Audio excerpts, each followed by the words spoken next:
안녕하십니까. 지난 시간에 이어서 제5장 고령자법 다루도록 하겠습니다. 물론 약칭 고령자법이고요. 정확한 명칭은 우리 교재 386페이지에 있는 것처럼 고용상 연령차별 금지 및 고령자 고용 촉진에 관한 법률입니다. 쉽게 얘기해서 이제 법 문구 자체에서 나와 있다시피 나이가 많다는 것 때문에 채용하는 것을 금지해서는 안 되고, 또 나이 드신 분들에 대해서 채용이 좀 잘 될 수 있도록 여러 가지 지원 시책을 마련하는데 중점을 둔 법률이다, 이렇게 생각하시면 될 것 같습니다. 자, 목적. 합리적인 이유 없이 연령을 이유로 하는 고용 차별을 금지하고 고령자가 그 능력에 맞는 직업을 가질 수 있도록 지원하고 촉진함으로써 고령자의 고용 안정과 국민경제 발전에 이바지하는 것을 목적으로 한다. 이 목적에 쭉 나와 있죠. 나이 많다는 것 때문에 채용하는 걸 금지하도록 하고, 채용하지 못하는 거를 그 다음에 되도록이면 나이 많은 사람도 직업을 잘 가질 수 있도록 지원해 주겠다, 뭐 이런 내용이 나오잖아요. 그죠? 그 다음에 두 번째, 용어의 정의. 고령자, 인구와 취업자의 구성 등을 고려하여 대통령령으로 정하는 55세 이상인 자. 예, 이제 이 용어가 조금 불과 한 1, 2년 사이에 사라질 거는 같은데, 어쨌든 고령자가 몇 세라고요? 예, 만 나이에요. 항상 법에서는 55세 이상을 고령자라고 하고요. 준고령자는 만 50세 이상 55세 미만을 준고령자라고 한다. 사업주, 근로자를 사용하여 사업을 하는 자. 근로자는 근로기준법에 따른 근로자를 말한다. 결국 근로기준법에서의 근로자는 뭐예요? 재직 중인 자만을 근로자로 인정합니다. 재직 중인 자. 실질적으로 일을 하고 있는 자를 얘기하는 거죠. 임금을 받고. 그 다음에 기준 고용률. 사업장에서 상시 사용하는 근로자를 기준으로 하여 사업주가 고령자의 고용 촉진을 위하여 고용해야 할 고령자의 비율로서 고령자의 현황과 고용 실태 등을 고려하여 사업의 종류별로 대통령령으로 정하는 비율을 얘기한다. 자, 그래서 나중에 다시 나오겠지만 여기서 잠깐 보고 지나간다면 우리 교재 어디 나오나요? 기준 고용률. 예, 394페이지 상단에 있습니다. 그래서 기준 고용률 해서 나이 들었어도 고령자에 대해서 니들 이 정도는 고용해 줬으면 좋겠다라고 정부에서 정해진 거예요. 그래서 이거 의무사항은 아닙니다. 제조업은 2%고, 그 다음에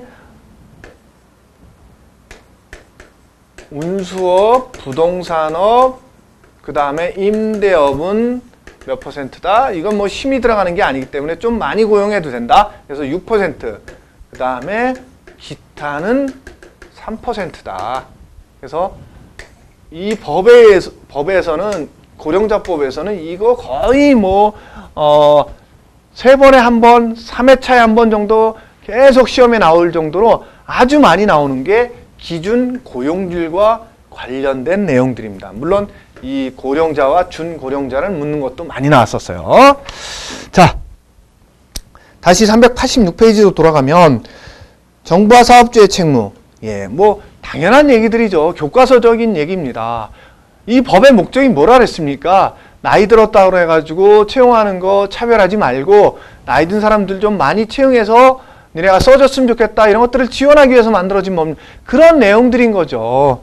응? 정부의 책무는, 사업주의 책무도 마찬가지겠죠. 사업주는 연령을 이유로 하는 고용차별을 해소하고 고령자의 직업능력 개발, 향상과 작업시설 업무 등의 개선을 통해서 고령자에게 그 능력에 맞는 고용 기회를 제공함과 아울러 정년 연장 등의 방법으로 고용자의 고용이 확대되도록 노력해야 된다. 예, 노력하라고 되어 있습니다. 그 다음에 고령자 고용 촉진 기본계획 수립. 노동부 장관은 관계 중앙행정기관의 장과 협의하여 5년마다 기본계획을 수립하라는 거죠. 기본계획에는 직전 기본계획에 대한 평가, 고령자 현황과 전망, 고령자 직업능력 개발, 고령자의 취업 알선, 재취업 및 전직, 지원 등 취업 가능성의 개선 방안, 그 밖에 고령자의 고용 촉진에 관한 주요 시책이 들어가야 된다는 거죠. 그 다음에 노동부장관은 기본계획을 수립할 때는 고용정책 기본법에 따른 고용정책 심의의 심의를 거쳐야 한다. 노동부 장관이 기본계획을 수립할 때는 지체 없이 국회 소관 상임위원회에 보고해야 된다. 노동부 장관은 필요하다고 인정하면 관계 행정기관 또는 공공기관장에게 기본계획 수립에 필요한 자료 제출 요청할 수 있다. 그 다음에 고용상 연령차별 금지. 모집과 채용에서부터 시작해서 배치와 승진 전보까지 모집, 채용, 임금, 그 다음에 복리후생, 교육과 훈련, 배치, 전보, 승진 이러한 것들에 대해서 나이가 많다는 이유로 차별하지 말아라는 거예요. 그 다음에 그 뒤에 퇴직 해고도 있죠. 그래서 결국은 채용부터 그 퇴직 해고 때까지 나이 때문에 차별하지 말라라는 거예요. 그 다음에 이를 적용할 때 합리적인 이유 없이 연령 외의 기준을 적용하여 특정 연령 집단에 특히 불리한 결과를 초래한 경우엔 연령 차별로 본다. 연령 외의 기준을 적용하더라도 라고 그랬어요. 꼭 뭐 연령이라는 기준을 제시하지 않았다 하더라도 예를 들어서 이럴 수 있죠. 한 1960년대 출생하는 사람들까지는 고졸자가 한 70%, 그 다음에 대졸자가 한 30%, 대졸자가 30%도 안 되죠. 한 25% 뭐 이 정도예요. 지금이야 뭐 누구든지 대학 가죠 사실은. 대학 못 가서 안 가는 사람은 거의 없을 겁니다. 안 가는 거죠. 그럼 예를 들어서 회사에서 구조조정을 하는데 나이는 따지지 않는데 고졸자 우선이다. 응? 대졸자는 그 다음 순위다. 그러면 고졸자부터 자른다 그러면 60년대 출생 그 이전 사람들은 대부분 고졸자라는 거예요. 70%가. 그러면 이게 고졸자라고 돼 있어도 고령자한테 불리하게 돌아간다라는 거죠. 결국은. 이러면 어떻게 한다? 연령 차별로 본다라는 거예요. 예. 연령 기준 외의 기준을 적용하더라도 연령 외의 기준을 적용했잖아요. 고졸자라고 했었어도. 그죠? 결국은 60년대생 대부분은 고졸자이기 때문에 나이 많은 사람들 자르겠다 뭐 이런 거와 똑같다라는 거죠. 예. 그 다음에 차별 금지 예외. 다음의 경우에는 해당하는 경우는 연령 차별로 보지 않는다라는 거죠. 첫 번째, 직무 성격에 비추어 특정 연령 기준이 불가피하게 요구되는 경우. 예를 들어서 뭐 우리 그 사업장은 물류센터인데 보통 30kg 이상의 물건을 직접 들어서 차에 실어줘야 된다. 그러면 굳이 내가 연령을 뭐 굳이 제한 두지 않더라도 40대 이상을 뽑으면 쉽지 않겠죠. 50대인 사람들이 막 무거운 거 쉽게 들어서 올리지 못해. 그러면 차별로 보지 않는다라는 거죠. 40대로 뭐 50 미만 이렇게 하더라도. 그 다음에 근속기간 차이를 고려하여 임금이나 임금 외의 금품과 복리후생에서 차등을 두는 경우, 합리적인 차등. 이것도 마찬가지고요. 그 다음에 고용상 연령차별 금지 및 고령자 고용 촉진에 관한 법률이나 다른 법률에 따라 근로계약, 취업규칙, 단체협약 등에서 정년을 설정한 법에 따라 규칙에 따라 영년을 설정하는 경우 괜찮다라는 거예요. 그 다음에 연령상 고용차별 금지 및 고령자 고용 촉진에 관한 법률, 다른 법률에 따라 특정 연령 집단의 고용 유지 촉진을 위한 지원 조치를 하는 경우. 예를 들어서 이럴 수 있죠. 무슨 지역에 청년 실업률이 보통 전국 평균이 뭐 청년 실업률이 30%인데 여기는 50%다.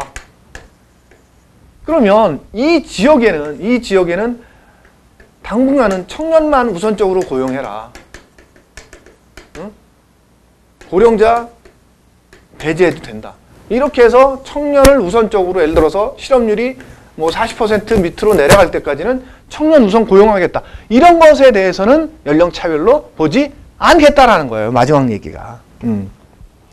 특정 연령 집단의 고용 유지 촉진을 위한 지원 조치를 하는 경우라고 돼 있어요. 그죠? 그 다음에 진정과 권고의 통보. 연령차별 금지 위반으로 연령차별을 당한 사람이 국가인권위원회에 따라 인권위원회에 그 내용을 진정할 수 있다는 거죠. 그래서 첫 번째는 그 법에 하는 게 아니라 연령차별이 발생하면 국가인권위에 제소할 수 있다는 거죠. 그럼 인권위에선 조사를 해보고 이게 차별로 해당하면 노동부, 그 다음에 해당 사업체, 사업장에도 통보를 해준다라는 거예요. 그럼 이제 이게 차별이기 때문에 사업장 입장에서는 차별을 개선해야 되잖아요. 그죠? 차별 개선이 이루어지지 않으면 노동부 입장에서는 직권으로 명령을 내릴 수 있다. 어떻게? 차별을 해소하라 라고 이렇게 할 수 있다라는 거예요. 그래서 첫 번째 노동부로 갈 수도 있지만 국가인권위원회 제소라면 이게 노동부로 가고 또 사업장으로도 간다라는 거예요. 그래서 국가인권위원회는 진정을 조사한 결과 연령 차별이 있다고 판단하여 피진정인 그 소속기관 단체 또는 감독기관의 장에게 구제 조치 등을 권고할 경우 그 권고 내용을 노동부 장관에게 통보해야 된다는 거죠. 소속기관에도 알려주고 노동부에도 알려주라는 거죠. 그 다음에 노동부 장관은 국가인권위원회로부터 구제 조치 등의 권고를 받은 사업주가 정당한 사유 없이 권고를 이행하지 아니하고 다음 어느 하나에 해당하면 그 피해 정도가 심각하다고 인정되면 피해자 신청에 의하거나 직권으로 시정을 명령할 수 있다. 예, 피해자가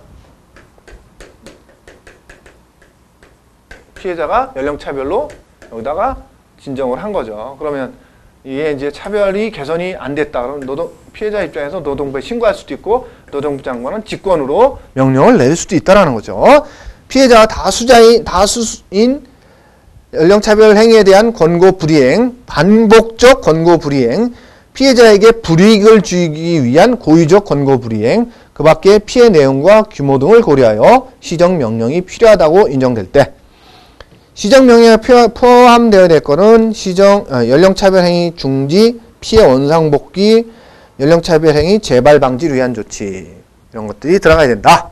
그 다음에 피해자의 신청에 따라 시정명령을 할 경우 그 신청을 받은 날로부터 3개월 이내에 된다. 피해자로부터 노동부에 신고가 됐다. 그러면 노동부 입장에선 3개월 이내 시정조치가 들어가야 된다는 거죠.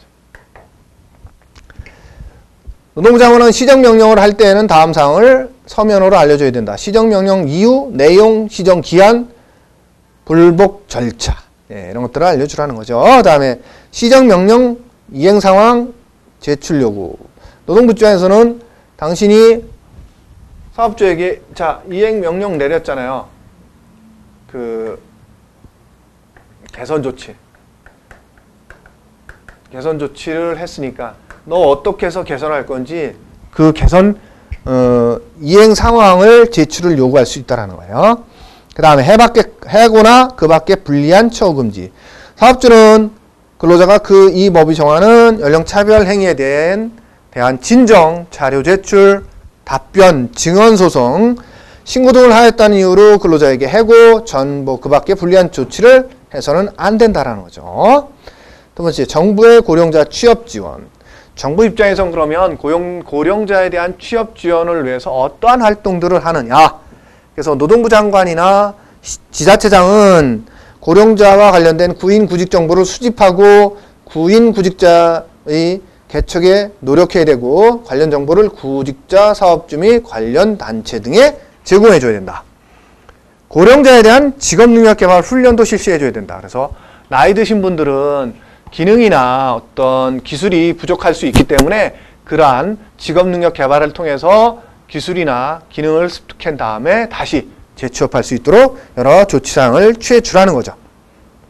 사업주에게도 나이가 많기 때문에 이 사람이 생산성이 떨어진다는 생각하지 말고 나이가 많기 때문에 지혜도 많고 경력도 많고 경험도 있기 때문에 그 사람의 노하우가 훨씬 필요할 수 있다. 그러니까 좀 채용해라. 이렇게 직업 지도를 할 수도 있고요. 그 다음에 사업주의 고령자 교육 훈련, 작업 환경 개선에 대한 지원도 할 수 있다. 사업주가 직접 고령자를 대상으로 교육 훈련이라든가 작업 환경을 개선한다 그러면 노동부에서 지원해 주라는 거죠.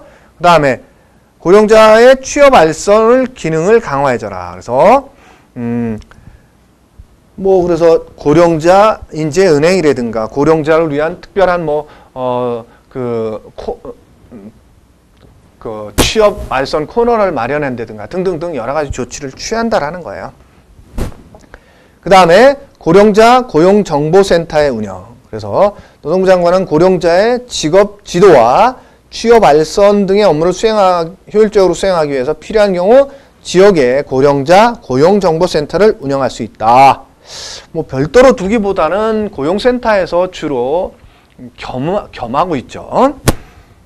그래서 고령자 고용정보센터의 업무는 고령자에 대한 구인 구직 등록, 직업 지도 및 취업 알선, 직장 적응 훈련 및 교육, 고령자 고용에 관한 인사, 노무관리, 작업 환경 개선 등에 관한 기술적 상담, 교육 지도, 고령자 고용 촉진을 위한 홍보, 그 밖에 필요한 조치를 한다는 거죠.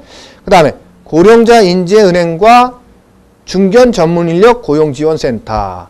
고령자 인재은행이라는 건 말 그대로 고령자에 대한 DB를 축적해 놓고 그 고령자를 대상으로 취업 알선을 행하는 기관을 고령자 인재은행이라고 할 수 있다. 그래서 노동부 장관은 다음에 단체 또는 기관 중에서 고령자의 직업지도와 취업 알선 또는 직업훈련 등에 필요한 전문 인력과 시설을 갖춘 단체 또는 기관을 고령자 인재은행으로 지정할 수 있다는 거죠. 그러면 고령자 인재은행으로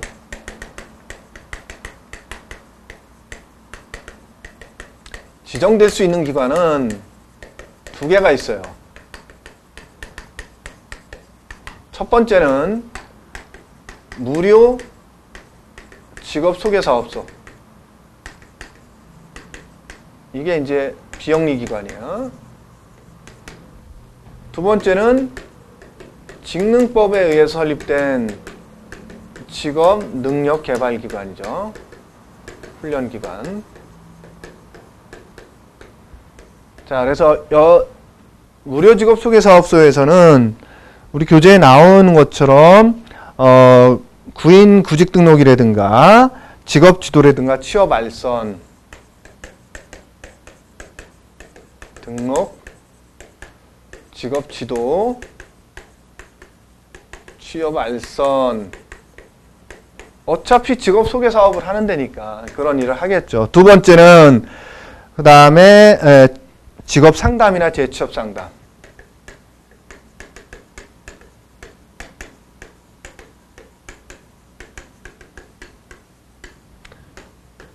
기타 노동부 장관이 지정하는 업무.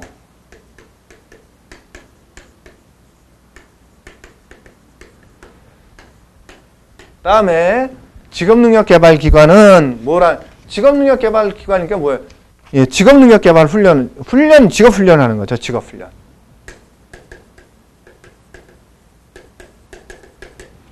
다음에 두 번째는 노동부 장관이 지정하는 업무를 할 수 있다라는 거죠. 그래서 이것도 종종 시험 문제에 나와요. 종종. 그래서 고령자 인재은행으로 지정될 수 있는 기관은 두 가지 종류다. 비영리 법인이면서 무료직업 소개사업을 하거나 직업능력개발법에 의해서 설립된 직업능력개발훈련 기관을 말한다는 거죠. 그래서 여기는 직업소개사업 하는 기관이기 때문에 일과 뭐예요? 직업소개와 관련된 일들인 거죠. 그 다음에 기타 노동장관이 지정하는 업무를 할 수 있고, 그 다음에 여기는 직업능력개발훈련이니까 뭘 하겠어요? 직업능력개발훈련이죠. 직업훈련과 기타 노동부 장관이 지정하는 업무를 할 수도 있다는 거죠. 그 다음에 시설과 장비, 그 다음에 인력 요건이라는 게 있다. 그래서 고령자 인재은행으로 지정받기 위해서는 시설 요건은 뭐냐면 여기 교재에 나와 있는 것처럼 상담을 할 수 있는 전화 전용회선 1회선 이상이 설치되어야 되고요. 그 다음에 인터넷으로 상담이 가능한 컴퓨터 한 대 이상이 설치되어야 되고, 그 다음에 오프라인 상담이 필요한 상담실을 갖춰야 된다는 거예요. 그 다음에 인력은 전담자 1명과 지원자 1명, 각각 1명 이상이 있어야 된다는 거예요. 그 다음에 중견 전문인력 고용지원센터. 중견 전문인력이라는 거는 말 그대로 중견이라고 할 수 있는 중견기업이 뜻. 중견기업은 뭐예요? 대기업은 아닌데 중소기업보다는 훨씬 큰 기업을 얘기하죠. 그렇듯이 이제 기업의 입장에서는 조금 어느 정도 규모가 있는 상장 기업이라든가 혹은 뭐 공무원이라든가 혹은 군인이라든가 혹은 은행이라든가 이런 기관들에서 전문적인 어떤 지식을 갖고 있는 사람들이 퇴직을 한 다음에 나와서 그 사람들이 재취업하려면 같은 분야에 재취업해야 되는데 사실 어렵잖아요. 그러면 어떻게 해요? 그 자기가 갖고 있는 노하우를 어떻게든 활용해야 될 거 아니에요. 그래서 그런 중견 전문 인력을 관련해서 고용지원센터를 별도로 운영할 수 있고요. 그 중견 전문 인력 고용지원센터는 꼭 취업을 시키기도 하지만 그 사람들이 갖고 있는 노하우를 무료로 중소기업이나 이런 데 알려주는 그러한 무료 그 봉사활동 이런 것들도 지원해 줄 수 있다라는 거예요. 그게 이제 중견 전문 인력 고용지원센터예요. 그래서 중견 전문 인력 고용센터는 주로 이제 무료 직업 소개 사업을 하는 비영리 기관에서만 할 수 있고요. 주로 그래서 어디서 하고 있냐면 지금 경총이라든가 무역협회라든가 뭐 이런 데서 주로 하고 있어요. 그래서 어떠한 일들을 하고 있느냐? 중견 전문 인력에 대한 구인 구직 등록이나 직업 상담, 취업 알선, 그 다음에 중소기업에 대한 경영 자문이나 자원봉사 활동 등의 지원, 그 밖에 고령자 적응 훈련이라든가, 그 다음에 이런 그 대통령령으로 정하는 사업을 할 수 있다라는 거죠. 그 다음에 중견 전문 인력의 범위는 국가나 지자체 정부기관에서 4급 이상의 3년 이상 재직한 사람이라든가, 고등교육법은 대학이에요. 대학에서 교원으로 3년 이상 재직한 사람이라든가 등등등 이런 사람들을 중견 전문 인력이라 한다. 그래서 일반 기업은 상장 기업, 동그라미 5번 나오죠. 상장 기업에 있어서는 부장급 이상 3년 이상 재직한 사람 이렇게 해서 어느 정도 그래도 큰 규모 혹은 뭐 전문 기관에서 일했던 사람들을 주로 중견 전문 인력이라고 표현한다. 그 다음에 고령자 고용 촉진을 위한 사업해서 그 외에 이제 고령자를 위한 여러 가지 고용 촉진 사업들을 한다라는 거죠. 예, 그건 읽어보시면 될 것 같고요. 그 다음에 3절 고령자의 고용 촉진 및 고용 안정해서 정부 입장에서는 고용 촉진과 고용 안정을 위해서 어떤 일들을 하느냐. 그래서 사업주의 고령자 고용 노력 의무라 그랬어요. 노력을 의무적으로 하는 게 의무예요. 그러니까 노력이죠, 노력. 그러니까 의무가 아니라 노력이라고 했으니까. 그래서 상시 300명 이상의 근로자를 사용하는 사업주는 기준 고용률 이상의 고령자를 고용하도록 노력해야 된다는 건 노력. 의무사항이 아니에요. 그냥 노력이라는 거예요, 노력. 되도록이면 고용해줘라. 예. 그게 어떻게 된다? 제조업은 2%, 운수업, 부동산, 임대업은 6%, 기타는 3% 이상을 고령자를 고용해 줄 수 있도록 노력해줘라 이런 뜻이에요. 그 다음에 그것도 300명 이상인 사업주죠. 그 다음에 이러한 고령자를 고용한 현황을 매년 제출해야 되는데 그것도 마찬가지로 300명 이상 근로자를 사용하는 사업체 입장에서는 매년 고령자 고용 현황을 노동부 장관에게 제출해야 된다. 그래서 상시 고령하는 고령자 비율이 기준 고용률에 미달하는 사업체에 대해서는 고령자의 고용 촉진 및 안정을 위해서 필요한 조치의 시행을 권고할 수 있다. 누가? 노동부 장관이죠. 노동부 장관에게 제출했으니까. 그 다음에 고령자 고용 촉진을 위한 세제 지원. 그래서 아까 얘기했던 기준 고용률 이상으로 고용하도록 노력해 주는 거지 의무사항은 아니다 그랬죠. 근데 어쨌든 기준 고용률 이상으로 고용해준 사업주에게 혜택이 돌아가야 될 거 아니야.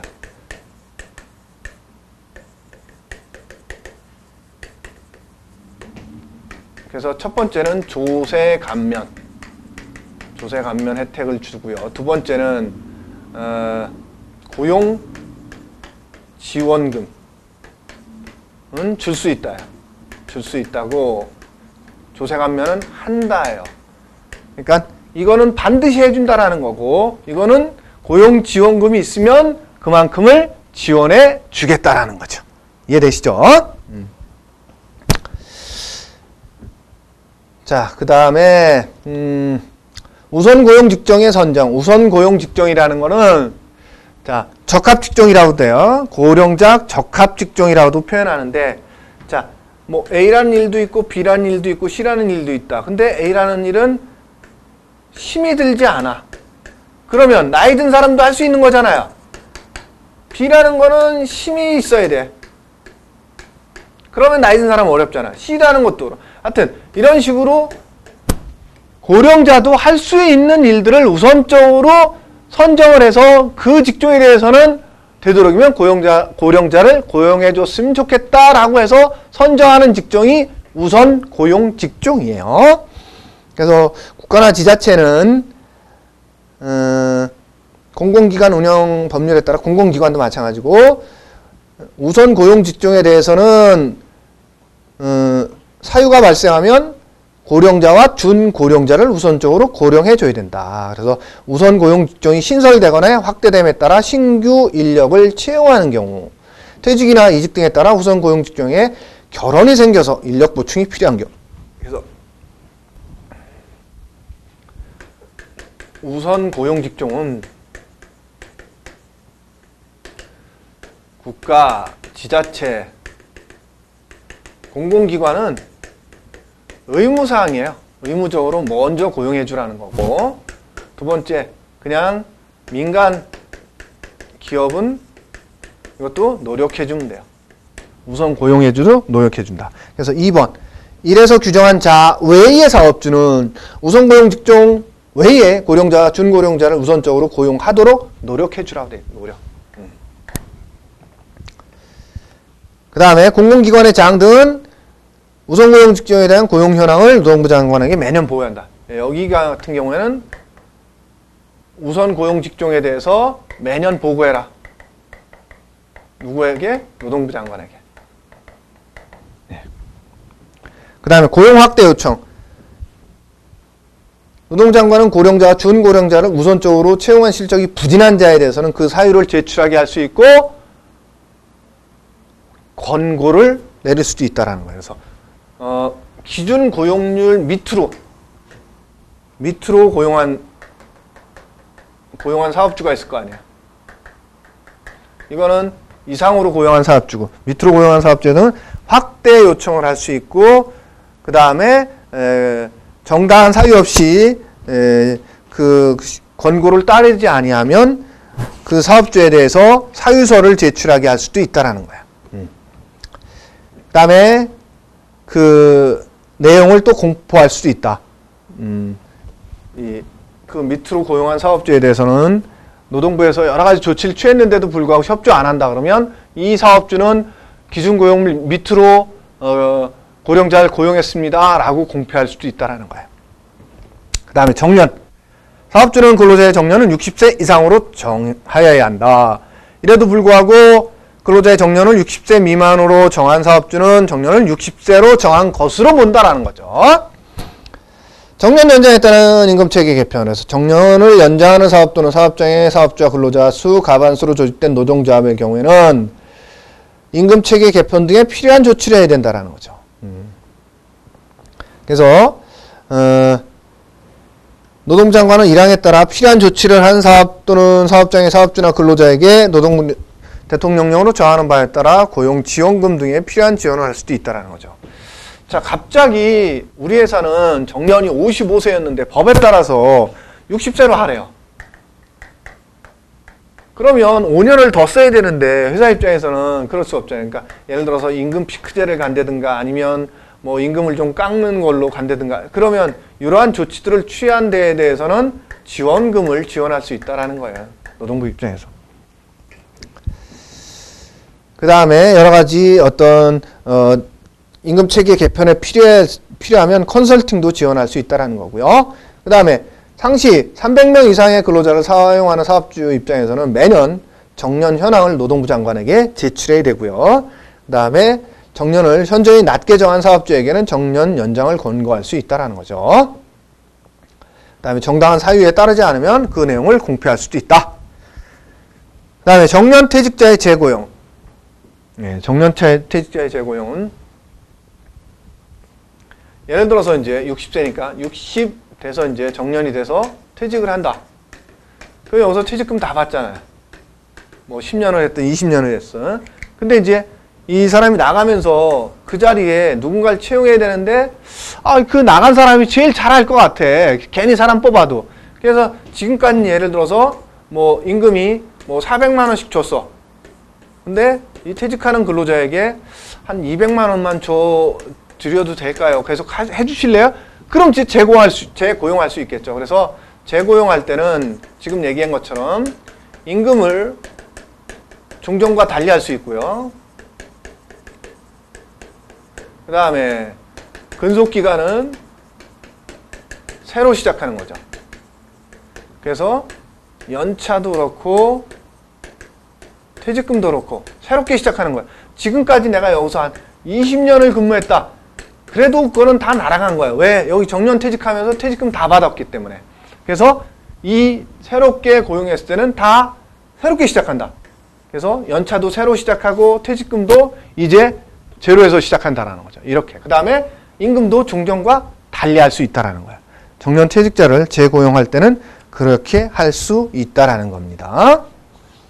그 다음에 정년에 대한 지원. 그래서 퇴직 예증자 등의 구직활동 지원. 그래서 사업주 입장에서는 정년 퇴직자가 나가기 전에 구직활동을 한다면 그를 뭐 며칠간 휴가를 준다든가 아니면 뭐 교육훈련을 시켜서 취업이 잘 될 수 있다든가 잘 될 수 있게 한다든가 이런 것들을 여러 가지 좀 지원 정책을 필요하는 거예요. 아시겠죠? 자, 이렇게 해서 고령자법도 끝냈습니다. 이 고령자법은 범위가 작아요. 지금 한 강으로 다 끝냈잖아요. 그러다 보니까 이 범위가 작다 보니까 시험 문제로 나오는 게 한정되어 있어요. 그래서 용어, 그래서 고령자 몇 세 이상, 그 다음에 준고령자 이런 내용. 그래서 지금 만 55세 이상으로 되어 있죠. 준고령자 50에서 55세까지 되어 있죠. 그 다음에 두 번째는 기준고용률. 예, 이거 반드시 나오죠. 그래서 제조업은 2%, 운부임은 6%, 기타는 3%다. 이거. 그 다음에 우선 고용 직종. 우선 고용 직종은 공공 분야는 의무로 해야 되고 민간 부분은 노력해 주면 되는 거죠. 예. 그 다음에 지금 나왔던 정년 부분. 정년을 60세로 연장해야 되고 또 정년 퇴직자 재고용할 때 사업주 입장에서는 어떤 혜택이 주어진다? 임금을 종전과 달리 할 수도 있고 그 다음에 근속기간은 새로 시작하는 거다. 예, 그런 등등의 혜택이 주어진다라는 거죠. 자, 그래서 여기에 나와 있는 것만 뭐 완전하게 알아도 이 고령자법은 크게 무리 없이 아마 문제를 푸실 수 있을 거라고 생각이 듭니다. 예, 여러분들 이 시간도 수고 많으셨습니다.